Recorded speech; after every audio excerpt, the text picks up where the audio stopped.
केलेली आहे आणि तीच तुळस आपण त्याच्या भक्तांना भाविकांना देखील प्रसाद रूपाने देतो आहोत। एका अर्थी सर्वांच्या उत्तम आरोग्याची सुदृढ आरोग्याची प्रार्थना आपण करतो आहोत।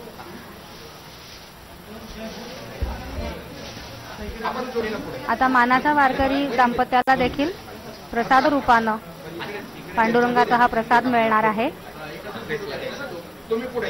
मानाचं वारकरी दाम्पत्य श्रीयुत बाळू शंकर आहिरे आणि सौभाग्यवती आशा बाळू आहिरे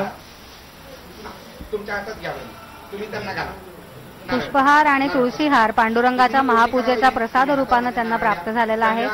श्रीफळ प्राप्त झालेला आहे।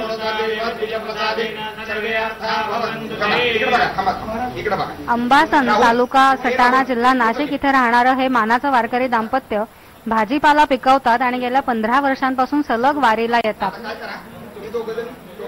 कांदा मुळा भाजी अवघी विठाई माझी असा जो भक्तवत्सल पांडुरंगाला शरण जाणारा जो भाव आहे तो ह्या शेतकऱ्याचा भाव, या शेतकरी दाम्पत्याचा भाव या मानाचा वारकरी दाम्पत्यामध्ये आपल्याला दिसतो आहे।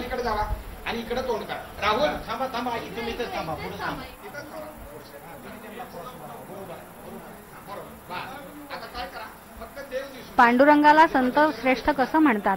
तुझं रूप, तुझं नाम आणि तुझं प्रेम तिन्ही गोड आहे। सदा माझे डोळा जडो तुझी मूर्ती, रखुमाईच्या पती सोयरिया। गोड तुझे रूप, गोड तुझे नाम, देई मज प्रेम सर्व काळ। तुझं रूप, तुझं नाम आणि तुझं प्रेम तिन्ही किती गोड आहे। तुझं पाहता सामोरी दृष्टी न फिरे माघारी, माझे चित्त तुझ्या पाया, मिठी पडली पंढरी राया। पांडुरंगाचं हे जे रूप आहे ते मेघ सुंदर आहे। ढगांमध्ये काळा मेघ आपल्याला सुंदर वाटतो कारण तो जगाला छाया देतो, पाणी देतो, जीवन देतो।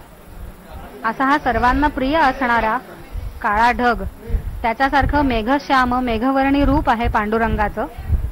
पण ते मेघा इतकं काळं कभिन्न आहे का? तर अजिबात नाही। मेघामध्ये जशी काळ्या पाण्यानं भरलेल्या मेघामध्ये लखकन वीज चमकून जावी त्यावेळेला जो पांढुरकेपणा दिसतो आसमंतामध्ये, ते जे तेज दिसतं ते जलगर्भ तेज म्हणा किंवा तेजगर्भ जल म्हणा, त्याचा जो रंग आहे तो ह्या